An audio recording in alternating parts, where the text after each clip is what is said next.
Trililing ang nagsampa. Trililing din ang testigo.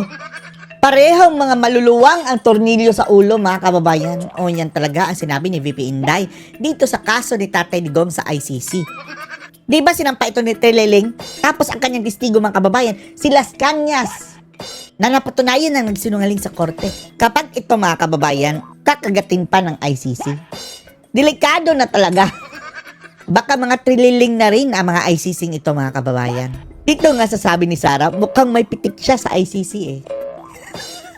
Panoorin niyo po, ha? Una, nagsimula ito saan? Sa reklamo ni Trililing. Trililing. Oh, 'di ba? Naalala niyo, mga kababayan, nung parang sila kinasal ni ni Alejandro. Parang may marriage certificate sila, mga kababayan, dalawa sa harap ng ICC, nagpa-picture. Oh, si Trililing at Alejandro. Dahil siya tinawag na Trililing. Oh.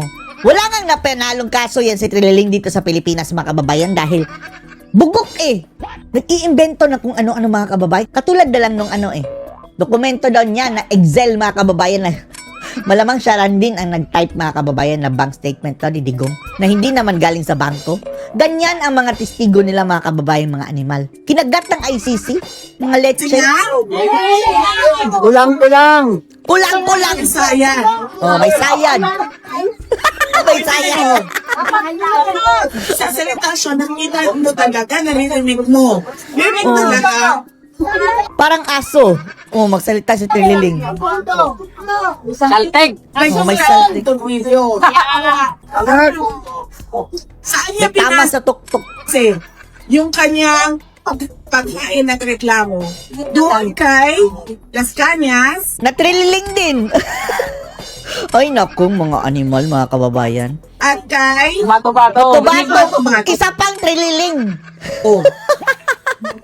Na lumabas doon sa investigation, Oh. si Las Cañas ay merong kaso perjury. Oh, O sinungaling. sinungaling under oath. Under oath. At paano ko ba nasabi na isa pang sinungaling si Las Cañas? Noong iimbestiga sila at nagsasalita sila Drama nila yun, mga kababayan. Di ba una, parang kampi pa daw siya, mga kababayan, sa gobyerno, sa mga Duterte, yung ganyan. Tapos, script pala nila yun, mga kababayan, dahil along the way, babaliktad daw siya habang ginigisa, mga kababayan. Yan sana ang kanilang palabas. Tapos, natiktikan na mga peke pala ang mga animal na yan. Hindi na pinaharap. O, ayun. Nabulilyaso ang kanilang plano. Pero, bumaliktad pa rin. Cañas. Hindi niya kailanman nabanggit ang pangalan ko. Nakasama, kung may alam, kapatid, nangyayas. Oh. Pero, Dati, mga kababayan, hindi kasama si Sarah sa kanilang affidavit. Nakasali daw sa Davao Death Squad. O ngayon, sinali na. kung maalala niyo, 2022, nanalo akong vice presidente. Anong sabi ni Las Cañas? Kasali na Kasali yan. na daw. Delikado nga si Sarah dyan, mga kababayan. Baka isali nila sa warrant of arrest. Si Inday Sara Duterte sa DDS. Sabi niya, mas matigti pa yan kay dating Pangulong Rodrigo Duterte. So nakikita ninyo na ayaw nila na merong Duterte na umuupo bilang presidente. Itong mga ICC, naniniwala dyan sa mga trililing na mga witness, mga kababayan, at trililing na nagsampa ng kaso. Mga trililing din siguro, mga taga-ICC. O bilang busy Presidente. Kasi tapo. yan yung witness ni Trillanes. Takot sila gusto yung katarantaduhan nila. Meron ba? Nakikita natin yan. Oh. Ngayon, nakikita natin ang mga ginagawa nila. Yung Maliwanag pa sa nila, sikat ng si araw. Matubato, nandun din sa Senate. Matubato na daw, mga kababayan, self-confessed hitman. Oh, ang dami na daw niyang mga kababayan, DDS daw siya, Davao Death Squad. Tapos tinanong, ilan na ang napatay mo? Wala. Paano ka naging death squad? Wala kang napatay. Investigation. Pero ano sinabi?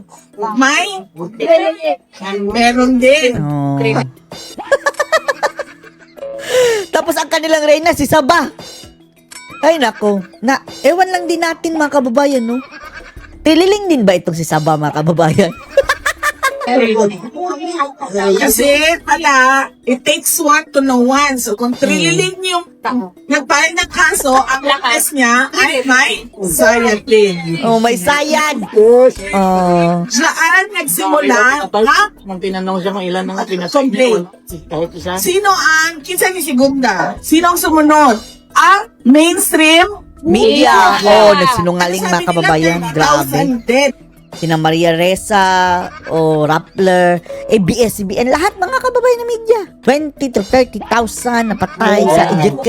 Nagsisimula Go. sila sa 12. Hanggang sa ngayon mga kababayan, sa lahat ng ulat mga kababayan, pansinin nyo, sa lahat ng ulat, talagang idudugtong nila na, si Duterte na kinusuhan ng crimes against humanity sa ICC. O yan talaga. Dahil sa war on drugs, sa libo-libo ang napatay. O, yan talaga ang kanilang idinidikit. Umakyat sila sa 15,000. Umakyat sila sa 30,000. Lahat na mga namatay, DDS. Pero kung kingiin mo sa kanila ang listahan, Wala. walang listahan na 30,000. Wala. Oh. At anong lumabas sa charges nila? 43 counts. 43 lang. O, mas marami pang na... Mas marami pa yung sa 44 mga kababayan at ewan lang natin yan sa 43 iyan. Ang sabi pa doon, si Duterte ay hindi pa direct na suspect. Dinamay lang mga kababayan. Oh. Murder. Kaduda-duda pa yung iba sinasabi biktima. Dahil Baka anak ni Aling Sheila, kasali doon mga hindi kababayan. masabi kung totoo nga Namatay sa panahon ni Bangag. na sila ay biktima ng EJK. Yung ilan dyan na Alam COVID. ng ICC na ganyan ang estado ng kaso. Oh, may pitik na si Sarah sa ICC mga kababayan. Alam nila eh. Alam din nila mga kababayan na pinopolitika lang ito. Alam nga ni Kaufman, di ba ang sabi, ang number one prosecutor ni Duterte ay yung andun sa Malacanang. Oh, see? Pero pinilit pa rin nilang kunin Pinilit. si dating Pangulong Rodrigo Duterte. Ano tawag dyan? Mga trilling mga kababayan, no? Hindi na nila makuha yun May eh. sayad. Pero ano nangyari? Binigay siya ng administrasyon Administrasyong may trilling siguro din. ni Bangag! Oh, sigaw na tao, bangag. ginamit Marcos Pisot! ang Chaba, ang ICC, at ang administrasyon Sino yun? ni BBM. Gamitan tayo dito. Kailangan nyo ng kaso. Kailangan namin palayasin yan dito kasi talong-talo na kami sa politika. Yes. Totoo. Nabibisto sila mga kababayan dahil walang takot si Tatay Digong mga kababayan dyan sa mga kabalasugan ni Bangag. So nagamitan sila. Ngayon, merong tanong sa jurisdiction. Tanong sa jurisdiction. O meron ka ba karapatan ICC na magpaakyat ng kaso at hawakan Dinribble-dribble mga kababayan. ang akusado, ang detainee dyan sa loob ng detention center? Go Sara, birahin mo ang ICC. Tagal nilang pagsabi na wala kaming jurisdiction. Kasi iniisip pa nila paano nila gagawin na sasabihin na meron silang jurisdiction.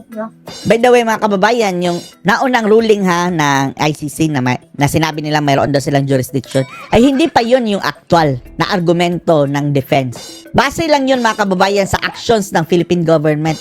Yung kanilang decision dati na action naman ni Bangag mga kababayan na sinadya siguro para sabihin umaamin tayo ng jurisdiction natin. Pero etong ongoing ngayon sa korte mga kababayan with all the documents and reasoning.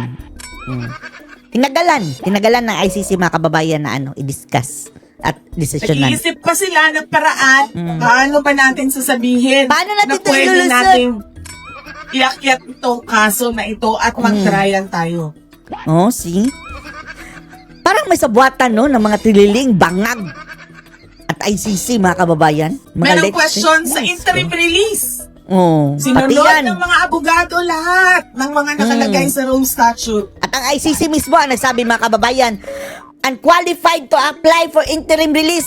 Tay, Bakit nyo pa inilagay? Interim release. Ayaw naman Pero pala anong ibigay. nangyari sa interim release? Object. Kinotra ng prosecution. Kaya sinabi ko, Initially, hindi. Tapos kumalampag yung mga malalaking nguso, mga kababayan, mga makakaliwa. Biglang kumontra ang bakit prosecution. pa ba merong nakalagay dyan sa inyong Rome Statute ko no, na interim release, ay hindi niya naman pala Kaya ibigay nga. sa mga akusado. Isang bus. I-erase nyo na. Merong tao dyan sa loob. Kalokohan lang pala. Para kunwari mga kababayan sila ang mayroong champion for human rights. Tapos sila pala ang nangyuyurak ng karapatang pantao, mga kababayan. Ng ICC detention na nakakulong na ang pinagbasihan ay Mga trililing. Mga baysayan. Marites, Oh. Chismis, Smosa. galing Invento. sa mainstream media. Oh, Ginagawa nasinungaling. sa kanyang mga prinsipyo at paniniwala. Correct. Hala, ano ito? Parang may mukha doon, mga kababayan, sa my shoulder ni Sarah sa bintana. Mukha ng, yan, chan. Mukhang tao, mga kababayan. Nakasilip sa bintana. Ang laki naman. Wala. Ulo. Meron tayo dating Pangulo na nakakulong dahil ginawa niya ang kanyang trabaho para sa bayan. Una, See? So, ano masasabi niyo dito, mga kababayan? Post your comments below.